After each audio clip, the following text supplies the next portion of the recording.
reason you want your house in order is it because it allows you to better serve others when you do so.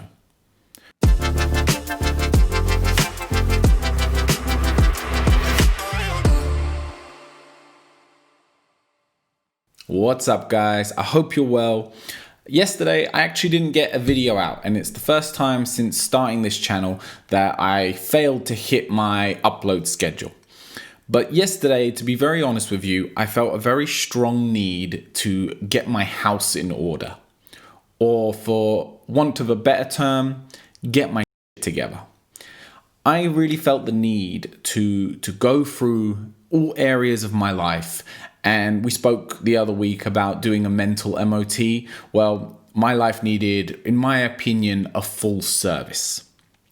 And this isn't to say that anything was particularly wrong. And I'm not going to harp on about my life because, let's face it, no one cares. But what I am going to say is that things needed attention. And I was acutely becoming aware of it because I was struggling to find focus and intention with the things that I wanted to do and achieve. So that's where I'm sure people will be able to sympathize. There's certain things that you want to work on, put your energy and put your focus into. But there's all these other things that you feel are pulling you. They're scratching at you. They're making you itch because they are unresolved issues within your own life. And Jordan Peterson rehashed and recoined this term and said to set your house in order before you criticize the world. And it basically, the long and short of it is make sure that you've got your world sorted before you start trying to help other people and fix other problems and put out your opinions and everything else into the world. And with that in mind, I didn't feel right putting out a video yesterday on time management or productivity or trying to improve your life when I didn't feel like I had mine in check. So I wanted to go through what I did with you guys and hopefully it can benefit you if you ever feel the same, that you're just not in full control of the ship, that certain things just seem to be slipping between the cracks. The first thing I do is I literally get my house in order.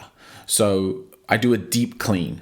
I go around, I clean every room, I hoover, I mop floors, I organize drawers, I throw away old paperwork, I kind of minimalize things. So I throw out some old clothing that I've not been wearing, I throw out some old bits of tech and wires and paperwork. I do a deep clean. The physical space that we live in my opinion, has a real profound impact on the way my mind is. So if my house is messy and if things are cluttered, it's very difficult for me to create mental space. It's very difficult for me to feel calm and relaxed and therefore able to access my creativity or even my productivity. So that's the first thing I do. I get my house in order and then I get myself in order. I go take a long shower. I shape up my beard. I trim hairs in places you don't want to know about. All of these things, I tidy myself up and I put on the clothes that I feel good in. And again, it's not that I've not been washing for the last week or anything like that. I just basically put a little bit of intention back into myself. So I look after myself for a little bit with some intention rather than just going through the motions. I made a good meal for myself. I ate some good food. I made myself a nice coffee. And then I sat down. And the next part is something that I feel all these things that I've been personally feeling, this sense of not having everything together, it comes down to me not doing what I'm going to tell you to do next. And that's to write things down.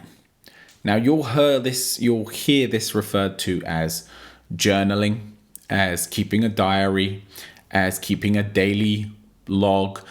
There's 100 different terms for it, a to-do list, a calendar. Just write stuff down. Get it out of here and put it somewhere tangible where it no longer needs to burden your mind. Your mind is a creativity machine.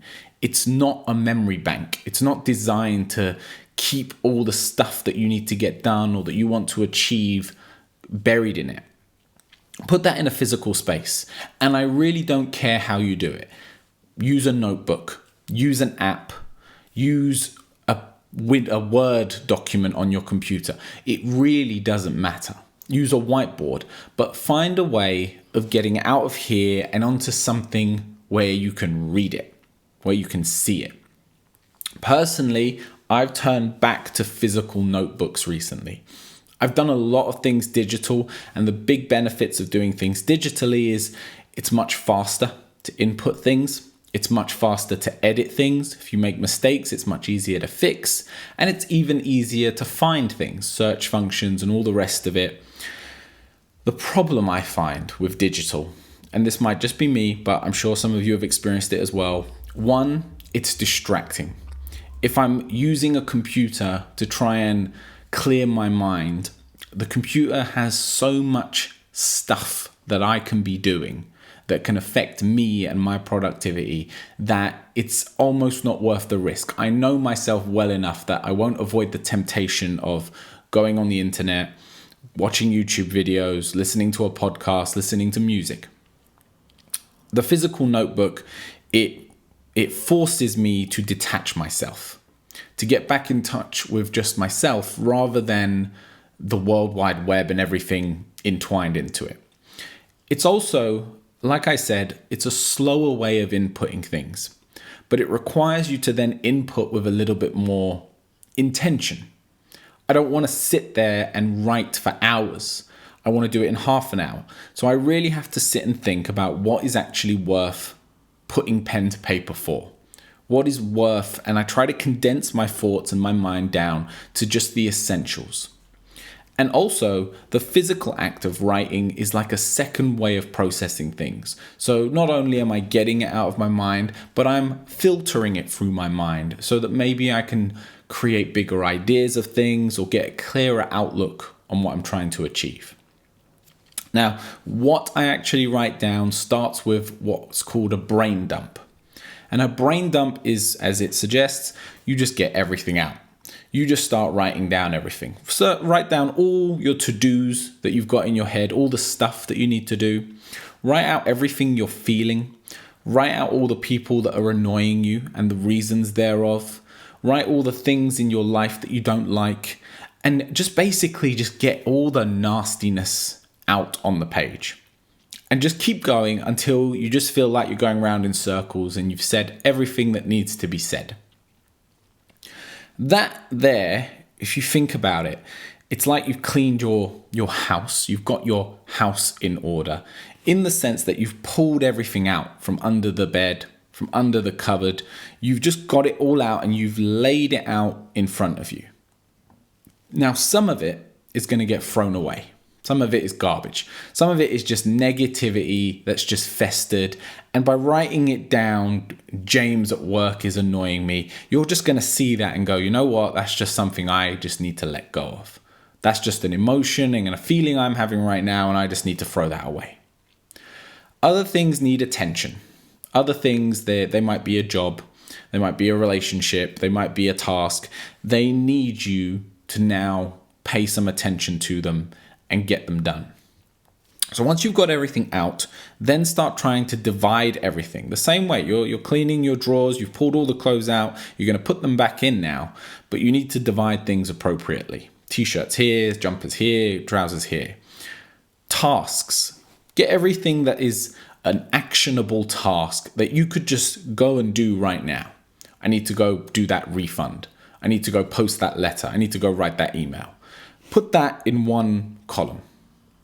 Projects. So anything that's not a single doable task, it's going to require some planning. It's going to require stages of action, and it's a bit more long term. These are your projects. Start your new business. Build that new website. It's not a simple thing. That's the second column. So we've got our tasks, we've got our projects, and then there's everything else. The hang-ups, the feelings, the what's going on in your more personal life. You're arguing with your partner. Your kid shouted at you. Whatever it might be, these are relationships that need time and attention. Maybe a conversation needs to be had. Maybe some reconciliation needs to be had. Maybe some mediation. But a lot of those issues are normally just simply because everything's been piling on, your stress levels have got high, and now very little things that normally wouldn't bother you are getting to you a lot more than they should. So write everything out, and once you've written everything out, divide everything out into these areas. And then it's really just about starting to get some action going. Because at this point, you've recalibrated yourself. You've got rid of what's unnecessary. You've cleaned everything back up, both in your physical space and in your mind. You've created space. And now the important thing to make sure that we don't get back there, at least no time soon, is that we start our action items. Start getting yourself some little wins. Start ticking a few things off on that to-do list. Set out one of those projects and create a large to-do list specifically for that and get started on the first point of that. Take one of those relationship issues, one of those conversations, the hard conversations, and schedule it into your time and day to have it. And if you don't feel ready for that, then maybe do a practice conversation, whether it be with someone who's separate from the situation or simply writing it down. Again, write down the way you feel and what you need to express and what you need to deal with. Get your house in order. It's very easy for it to fall out of it. Even if you are someone who considers yourself to be productive, to have the right energy and the right focus of things, it's very quick and easy to fall out of whack.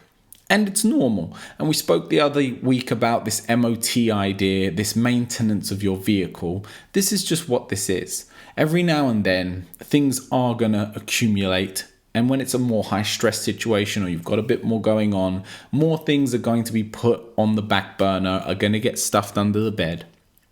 And once a year, once every few months, whenever you feel the pull, and this is what you really want to develop, is that sensitivity to when this is happening. Because if you don't develop that, then it spills over and you don't realize that there's a problem. But when you feel that, it's important to take a moment for yourself, because the reason that you want to do all of this, the reason you want your house in order, is it because it allows you to better serve others when you do so. Again, if you take the example of you being a car, a well-maintained working car is going to serve its owner better.